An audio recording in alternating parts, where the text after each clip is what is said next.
नमस्कार, स्वागत है आपका स्वदेश हेल्थ में। मैं हूं आपके साथ दिनेश अवस्थी। बाल झड़ने की समस्या वैसे तो आम हो गई है, लेकिन कुछ लोगों के बाल बहुत कम उम्र से झड़ने लगते हैं। अगर आप भी इस समस्या से गुजर रहे हैं तो आज का हमारा ये प्रोग्राम आपके लिए बहुत फायदेमंद साबित हो सकता है। आपको बता दें कि अमेरिकन एकेडमी ऑफ डर्मेटोलॉजिस्ट के अनुसार प्रतिदिन 50 से 100 बालों का गिरना सामान्य है, पर अगर आपके बाल इससे ज्यादा गिरते हैं तो आपको अपने बालों की चिंता करनी चाहिए। पर आपने कभी सोचा है कि आपके बाल आखिर गिर क्यों रहे हैं? इसके कारण, इसके बचाव के उपाय क्या हैं? तो आमतौर पर बालों का गिरना खराब हेयर केयर रूटीन और स्कैल्प से जुड़ी बीमारियों के कारण भी हो सकता है। सर के बालों का अचानक झड़ना, अचानक गंजापन आ जाना आजकल युवाओं में एक बड़ी समस्या बनती जा रही है। इसके शिकार युवा हमेशा के लिए आत्मविश्वास का भी एक संकट बन जाता है, जिसका खामियाजा उनके पूरे परिवार को भुगतना पड़ता है। हालांकि कुछ टिप्स अपनाकर इस समस्या से हम छुटकारा भी पा सकते हैं। तो कई लोगों के सर में बाल पतले झड़ने की प्रक्रिया इतनी धीमी होती है कि उन्हें पता नहीं चलता। उनके बाल धीरे धीरे कम घने होते जाते हैं, तो वहीं कई लोगों के बाल तेजी के साथ झड़ते हैं। तो बाल झड़ने के इस पीछे की समस्या खान-पान, लाइफस्टाइल में गड़बड़ी जैसे कारकों को जिम्मेदार माना जाता है। इसके अलावा भी अन्य काम और अन्य कारण ऐसे हैं। तो आइए आज हम जानते हैं, आज हमारे विशेषज्ञों से हम जानेंगे कि आखिर क्या वजह है जिसकी वजह से लगातार जो बाल झड़ते हैं, कैसे इनको रोका जा सकता है और कैसे हम इनकी रोकथाम के लिए प्रयास कर सकते हैं। क्या कुछ वो तरीके हैं जिन्हें हम अपना सकते हैं। हमारे साथ विशेषज्ञ जुड़ रहे हैं, डॉक्टर रश्मि वर्मा, जनरल फिजिशियन, डॉक्टर करण पीपरे, पूर्व सुपरिटेंडेंट एम्स रायपुर। दोनों मेहमानों का बहुत बहुत स्वागत है। करण सर, बालों को झड़ने को लेकर आज एक बड़ी समस्या बन गई है, और ये ऐसा नहीं है कि उम्र के साथ साथ जो उम्र बढ़ती है तभी बाल झड़ें। अब आजकल देखा जाता है कि कम उम्र से ही बाल झड़ना शुरू हो जाते हैं, और जब तक वो ठीक ठाक 20-22 की उम्र तक आते हैं तब तक आधे गंजे हो जाते हैं।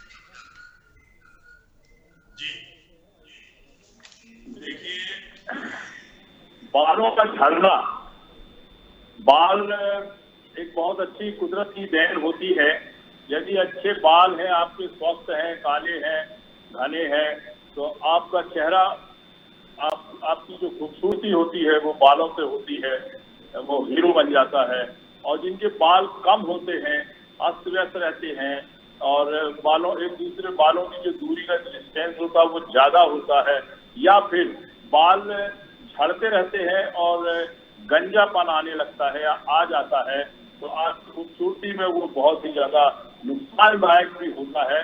और मानसिक रूप का भी वो, मतलब मानसिक रूप से भी मैं कहूँगा कि कई लोग डिप्रेशन और शिकार होते हैं, शादियां नहीं होती है, जो बहुत से अनेकों कारण होते हैं। लेकिन बाल जो है, बाल का रखरखाव, बाल की सेहत, बालों की सेहत और बालों का जो स्वास्थ्य है वो बहुत ही महत्वपूर्ण है एक अच्छे उसके लिए, खूबसूरत दिखने के लिए और घने बाल होने के लिए, स्वस्थ बाल होने के लिए। और बालों का एक तो अनुवांशिक रिलेशन भी है। यदि मदर फादर एक परिवार के कुछ लोगों के बाल झड़े हुए हैं, तो ये भी देखने में आया कि होने वाली जो पीढ़ी होती है, लड़के होते हैं, उनके बाल उतने अच्छे विकसित नहीं होते हैं। वो उसका जेनेटिक इफेक्ट भी दिखाई देता है। और बाल तो ऐसा है कि गांव के लोगों से लेकर शहर तक, और पढ़े लिखे लोगों से लेकर वैज्ञानिकों तक, और आम आदमी से लेकर मिनिस्टर तक, तो ये किसी को, मतलब ऐसा नहीं है कि सबके बाल अच्छे होंगे। ये उनके रखरखाव, उनके अनुवांशिक, खान पान, प्रोटीन, विटामिन और बिना रोगी काया के जो रहते हैं, जो बिना मतलब रोग की काया होती है, बीमारी नहीं होती है, उन लोगों के बाल और अच्छे रहते हैं। जैसे बहुत सी पॉपुलेशन आपके देश की ट्यूबरकुलोसिस से ग्रस्त है, कैंसर से ग्रस्त है। ट्यूबरकुलोसिस की दवाइयों से भी बाल या बीमारी से बाल झड़ते हैं, कमजोर होते हैं। एनीमिया से बाल झड़ते कमजोर होते हैं, खून की कमी से। और कैंसर की जो दवाइयां चलती हैं, उससे भी, कैंसर के इंजेक्शन है या रेडियोथेरेपी उस एरिया में लगते हैं, तो बालों की जो जड़ होती है, जो हेयर फॉलिकल्स होते हैं, वो कमजोर हो जाते हैं और बाल झड़ते हैं।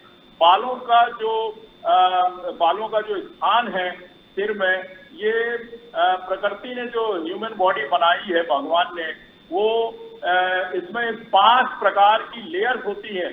सबसे पहले होती है स्किन, और स्किन के बाद में होता है कोटेनियस टिश्यू या चर्बी वाले जो टिश्यूज होते हैं उनको सब कोटेनियस टिश्यूज बोलते हैं।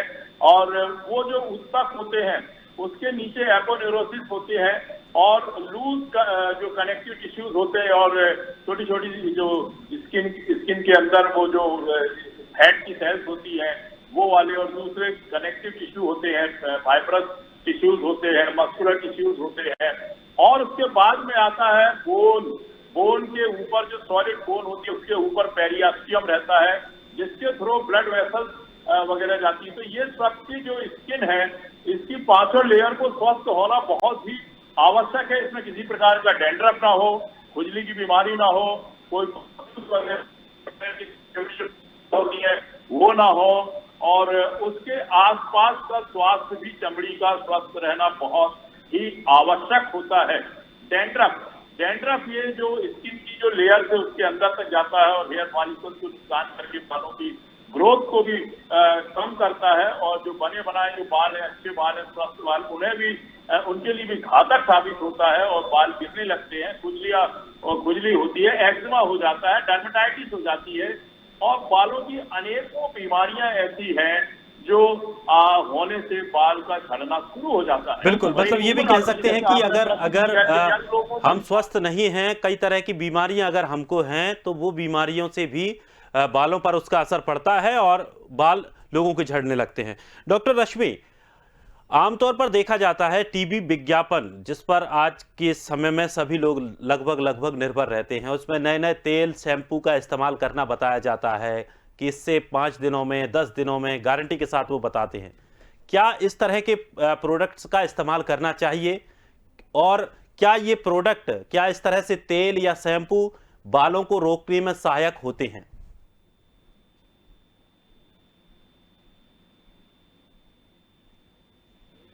डॉक्टर रश्मि, आप तक आवाज पहुंच रही है? चलिए हम फिर से जुड़ने की कोशिश करेंगे।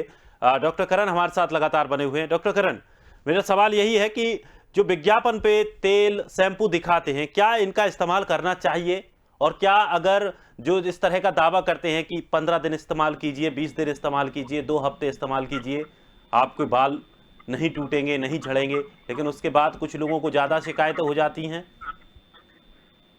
बहुत सही प्रश्न किया आपने। सबसे पहला और महत्वपूर्ण प्रश्न यही है, क्योंकि बालों का झड़ना और उसके साथ में जो इसके जो उपचार के लिए जो नीम हकीम, खतरेजान और बड़ी बड़ी कंपनियां, बड़े बड़े देश विदेश के जो प्रोडक्ट है, केमिकल्स होते हैं, ये सब केमिकल्स होते हैं।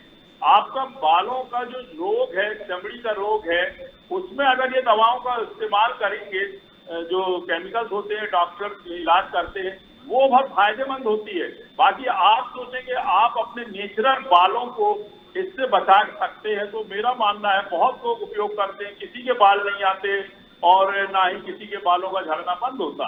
और एक बालों की तो एक प्रकार से उम्र होती है जो जैसे बचपन से लेकर के 50 साल की उम्र तक अच्छे हेल्दी बाल रहते हैं सभी। तो उसके बाद में इनमें भी डीजेनरेशन होता है, इनकी भी ब्लड सप्लाई कम होती है, इनकी भी जड़ें कमजोर होती हैं, फॉलिकल्स कमजोर होते हैं, इनकी लेयर्स कमजोर होती है और धीरे धीरे करके झड़ने लगे। हमारा सबका एक अनुभव होता है कि बचपन से लेकर के जवानी तक बहुत अच्छी हेयर स्टाइल और घने बाल और साफ सुथरे बाल होते हैं। उसके बाद में जैसे जैसे दांत गिरते हैं, आंखों में मोतियाबिंद बनता है, बालों में सफेदी आती है, चमड़ियों में झुर्रियां पड़ती हैं, और भी बहुत से हड्डियों में बॉडी डीजेनरेशन होते हैं। तो ठीक इसी प्रकार से 60 साल, 62 साल, 65 साल तक बाल झड़ने लगते हैं।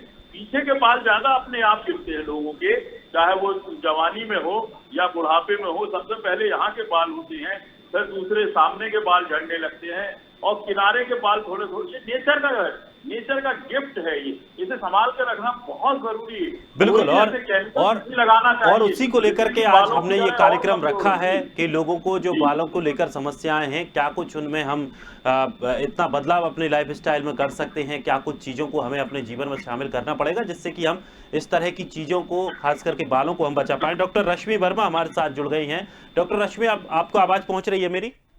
हाँ जी, मैं सुन जी। डॉक्टर रश्मि, आज हेयर फॉल्स को लेकर हम बात कर रहे हैं।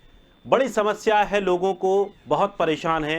क्या कुछ इसके उपाय हो सकते हैं? और ये दिक्कतें आखिर अब क्यों बढ़ने लगी हैं? क्या समस्याएं जो लोग कम उम्र में ही बाल झड़ जाते हैं, छोटे छोटे बच्चों के बाल झड़ने लगे हैं, बाल जल्दी से सफेद हो जाते हैं, तो क्या कुछ कमी है? कैसे इसको सुधारें? जी। पहली बात तो मैं बताना चाहूंगी कि मेडिकल टर्मिनोलॉजी में जब हम हेयर लॉस की बात करते हैं तो हम इसे एलोपेशिया बोलते हैं। एलोपेशिया मतलब बालों का झड़ना। ठीक है, तो पार्शली पार्ट ऑफ दी वहां है, इस कंडीशन को हम एलोपेशिया कहते हैं। करेक्टेबल और नॉन करेक्टेबल कॉज बताया कि उम्र के साथ बाल झड़ना ये एक नॉर्मल बात है। इसके साथ साथ बहुत सारे और भी कॉजेज होते हैं, जैसे कई बार बीमारियों से एसोसिएटेड रहता है बालों का झड़ना। हम बहुत कॉमनली देखने को मिलता है कि थायराइड की बीमारी में औरतों में बाल झड़ जाते हैं, आगे की तरफ के बाल झड़ जाते हैं। इसके अलावा अनीमिया, खून की कमी, खास इस प्रकार की खून की कमी में भी बाल झड़ना बहुत कोविड का टाइम का एक और बताना चाहूंगी। लोग बहुत लेना करते हैं, लोग सोचते हैं ओवरडोज विटामिन ए की एक्सेस की वजह से लोगों का बाल झड़ना। बीमारी जो है जेंट्स हो, लेडीज हो, बच्चे हो, बूढ़े हो, ये बहुत ही कष्टदायक है। देखिए, एक फिजिकल अपीयरेंस बहुत इंपॉर्टेंट चीज होती है। हम जब भी बाल का फेस बहुत इंपॉर्टेंट करते हैं, बहुत जरूरी खाने पीने में ध्यान रखें। ऐसे कारण जिनकी वजह से हमारे बाल झड़ रहे हैं, उनको अगर हम कर सकते हैं तो डेफिनेटली उस पर काम करना चाहिए। बिल्कुल। जिस तरह से जो तमाम दिक्कतें लोगों को हो रही हैं, मुझे उम्मीद है कि दर्शक इस चीज़ को समझ पा रहे होंगे कि आखिर वजह क्या होती है। कि पहले हमें अपने शरीर पर भी ध्यान देना होगा अगर हमें अपने बालों को सुरक्षित रखना है। डॉक्टर करण, किस तरह का खानपान, क्या खानपान से रिलेटेड इसमें कुछ चीज़ें हैं?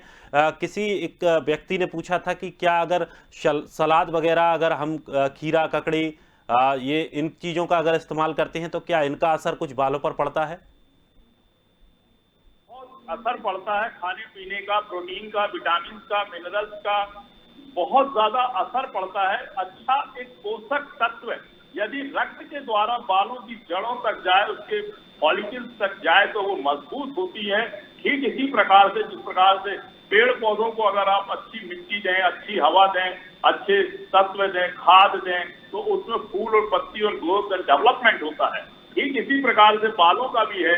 यदि आपका खान पान बहुत अच्छा होगा और जो आपकी जो सेहत है वो स्वस्थ होगी, किसी प्रकार की, मैंने जरूर बताया था कि जैसे बहुत सी बीमारियां होती है, खून की कमी होती है, प्रोटीन की कमी होती है, कमजोरी होती है, विटामिन की कमी होती है, इसके कारण बालों में सीधा इफेक्ट पड़ता है। आप मलेरिया का बुखार आ जाता है, 3-4 दिन पसीना आता है, कमजोरी होती है, खाना नहीं खाते हैं, उल्टी होती है, दस्त लग जाते हैं, और 6-7 दिन बाद में जब वो कंघी करते हैं तो उसकी कंघी में बहुत से गुच्छे बालों के आते हैं। वो इसलिए होते हैं कि बालों की जड़ कमजोर हो जाती है, बाल दो मुहे हो जाते हैं, बाल पतले हो जाते हैं, बालों का कलर बदलने लगता है। तो ये सब बाल कलर से याद आया कलर से याद आया, जिस तरह से लोग आजकल बालों में कलर का इस्तेमाल करते हैं, क्योंकि कुछ लोगों के बाल सफेद होने लगते हैं लेकिन उतनी मात्रा में झड़ते नहीं हैं, तो वो उनको बचाने के लिए, अपनी सफेदी छुपाने के लिए उस पर कलर करते हैं। क्या कलर भी नुकसानदायक बालों के लिए होता है? क्या उसके बाद बाल झड़ने की समस्या बढ़ती है? कलर क्या है? कलर जो है वो एक्सटर्नल, बाहर की तरफ लगता है। कलर अधिकांश चमड़ी की जड़ों तक नहीं जा पाता। ये जो कलर होते हैं, या जैसे मुझे याद है, मैं भी करता हूँ कलर, कई 20 साल करीब हो गया है, तो मैंने देखा कि मेरे बाल झड़े नहीं है। ये व्यक्तिगत अनुभव भी बता रहा हूँ और उन लोगों के भी बता रहा हूँ जो लगभग 20-25 साल से, यानी 40-42 साल की उम्र से जो कलर कर रहे हैं, उनके भी बाल अच्छे। लेकिन कुछ लोगों का जिनके स्वास्थ्य उतने अच्छे नहीं है, खान पान अच्छे नहीं है और कमजोर हैं, उनके बाल झड़ने लगते हैं, उनके बाल सफेद होने लगते हैं, उसमें गैप आने लगता है, कमजोर हो जाते हैं। तो डाई लगाने से, केमिकल है, उससे भी बाल कमजोर होते हैं। लेकिन इसका जो एक अनुभव है कि अधिकांश लोगों के बाल जो है इससे डाई वगैरह लगाने से उतने ज्यादा गिरते नहीं है, लेकिन एजिंग प्रोसेस है। अब आपने कम से कम 20-25 साल से लगा रहे हैं, तो आते आते तक तो बाल की कमी होती है, सामने के बाल झड़ते हैं, और बालों का तो झड़ना नेचुरल वो है, डीजनरेशन के साथ में उम्र के हिसाब से वो झड़ते हैं। लेकिन मैंने देखा कि जो कुछ 40 साल 45 साल 50 साल के लोग लगाते हैं, तो उतने बालों में उसका डाई का जो है वो असर नहीं होता है, इसलिए कि वो बालों के ऊपर लगती है और अंदर तक उसकी लेयर्स में उतनी जाती नहीं, और समय के साथ छूट भी जाती है, निकल जाती है। फिर देखा होगा आपने, जड़ में भी नहीं जाती है, जड़ों से जो दूसरे तीसरे चौथे दिन बाल निकलते हैं वो सफेद निकलते हैं, ये प्रमाण है उसका। बिल्कुल बिल्कुल। तो यानी कि इसका इतना असर नहीं देखा जा सकता कि अगर आप कलर कर रहे हैं तो आपके बालों पर इतना असर नहीं पड़ेगा। डॉक्टर रश्मि, एक सवाल आपसे ये है कि तमाम ऐसे बातें कही जाती है कि आप अंडा सर पर लगाइए, बाल नहीं झड़ेंगे, आपका बाल मजबूत होंगे, या कई तरह के तेलों के लेकर बात कही जाती है, एक ऑनियन ऑयल आता है उसको लेकर बात कही जाती है, या प्याज को आप अपने बालों पे लगाइए। तो क्या ये तरीके सही हैं या गलत हैं? देखिए, जैसा कि सर ने बताया अभी, बहुत अच्छी बात है, एक अपन भाषा में समझाने की कोशिश जी,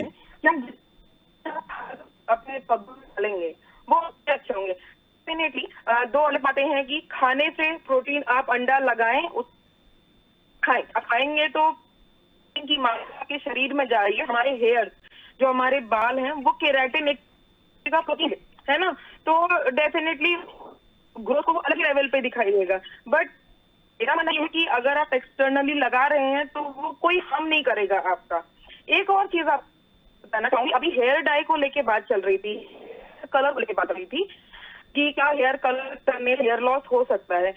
तो मैं आपको बताना चाहूंगी कि कुछ जो सस्ती कंपनी है या लोकल प्रोडक्ट्स हैं, कई बार मैंने देखा है कि अमोनिया बेस्ड डाई रहती है। जो अमोनिया बेस्ड डाई होती हैं, ये बहुत ही नुकसानदायक होती हैं हमारे बालों के लिए। मैं सारे हेयर कलर की बात नहीं कर रही हूँ, बट यस, जो खासकर इस तरीके के प्रोडक्ट्स होते हैं जिसमें अमोनिया बेस्ड केमिकल रहता है, तो डेफिनेटली ऐसे लोगों में एलर्जी की चांसेस ज्यादा रहती हैं, और ऐसे लोगों में डेफिनेटली 2 गुना ज्यादा हेयर फॉल हो सकता है। तो जो भी लोग दिख रहे हैं, मैं उन्हें डेफिनेट कहना चाहूंगी कि चीजें हैं आपके में, तो आप उसको अवॉइड करिए, नेचुरल प्रोडक्ट का इस्तेमाल ज्यादा करिए अपने हेयर को स्ट्रेंथन करने के लिए। डेफिनेटली आप अंडा लगा सकते हैं, मैंने भी सुना है, हालांकि कभी यूज नहीं किया है। आप ऑयल हैं जो अनियन ऑयल है, आप कर सकते हैं, उससे कोई हार्म डेफिनेटली नहीं होगा। तो भी एक्सेसरीली आप कर सकते हैं। चलिए, और मुझे लगता है कि दर्शकों को एक ये बड़ी महत्वपूर्ण जानकारी हम एक बार फिर से बता दें कि अगर आप कोई भी बालों में लगाने के लिए कलर खरीदते हैं तो उस खरीदने से पहले उसमें ये जांच लें कि इसमें अमोनिया है या नहीं। अगर उसमें अमोनिया नहीं है तो आप उस चीज का इस्तेमाल कर सकते हैं जो आपके लिए कम नुकसानदायक होगा। डॉक्टर करण, कुछ कहना चाह रहे हैं? दर्शकों को एक बहुत अच्छी सलाह देना चाहता हूं इसमें जी। ये एक अनुभव है और वैज्ञानिक तथ्य भी है। आप भी जो सैलून में जाते हैं हेयर कटिंग कराने के लिए, आप वहां पर उसमें मालिश ना कराएं। ये उंगली से ऐसा रगड़ के जो मालिश करते हैं, यहाँ से ऐसा बालों को जहां जहां से उन्होंने उंगली से रगड़ा है, वो हेयर फॉलिकल से बाल उसकी जड़ों से टूट जाते हैं। बहुत जल्दी यहाँ के सामने के बाल झड़ते हैं, और उसके बाद में जो चंपी करते हैं, मारते हैं, उससे भी बालों को टूटना नहीं चाहिए। बालों को हमेशा स्वस्थ खड़े रहे, उसमें जमे रहना चाहिए, उसके फॉलिकल्स में, स्किन की लेयर में। बालों को कमजोर उससे जितना आप वो करेंगे, कभी नहीं करना चाहिए। हल्की सी कंघी 1 या 2 बार करना चाहिए बस। बार बार आप खींचेंगे, करेंगे, चंपी कराएंगे, मालिश कराएंगे बालों की, बालों की संख्या कम से कम 50 जो आप बताते हैं वैज्ञानिक लोग के रोज गिरते हैं, आप तो 150-200 बार उसकी मालिश से खत्म करवाते, तो उसको मालिश की जरूरत नहीं पड़ती। बालों को, बाल में कोई मांसपेशियां नहीं होती कि वो दर्द करेंगी या थक जाएंगी। उसे कभी भी इस प्रकार से मसाज नहीं करना चाहिए। उसका लगन तो भी मैंने देखा है ग्रामीण क्षेत्रों में, बुजुर्गों के बाल देखा, 70, 80, 75 साल के जो बुजुर्ग होते हैं, महिलाएं होती हैं, लंबे लंबे बाल एड़ी तक, चोटी तक रहते हैं, घुटने के नीचे तक रहते हैं, और जो पुरुष रहते हैं उनके भी घने बाल रहते हैं, और उन लोग वो सब कभी तेल वगैरह भी नहीं लगाते और सफेद भी हो जाते हैं तो भी धनी रहते, लेकिन वो तो मजबूरी है, उम्र का है। तो मैं समझता हूँ बालों को कभी भी इस प्रकार से मसाज नहीं करना चाहिए। ये बहुत अच्छी मैं जानकारी दे रहा हूँ।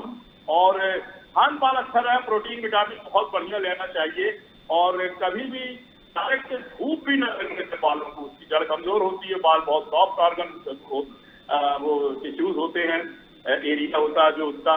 तो मैं समझता हूँ बालों के बहुत ध्यान पूर्वक रखना चाहिए। और दवाइयाँ भी बालों को असर करती है, हेयर फॉलिकल्स में उसका डायरेक्ट इफेक्ट होता है, ब्लड के द्वारा उसमें जाती है और बालों की जड़ों को कमजोर करती है, तो बाल झड़ते भी हैं।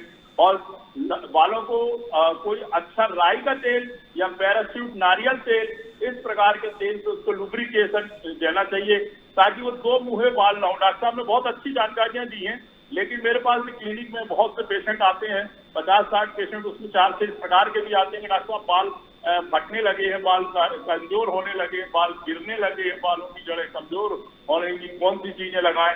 तो इस प्रकार से एक अनुभव बता रहा हूं मैं आप लोगों को और मेरी प्यारी जनता को।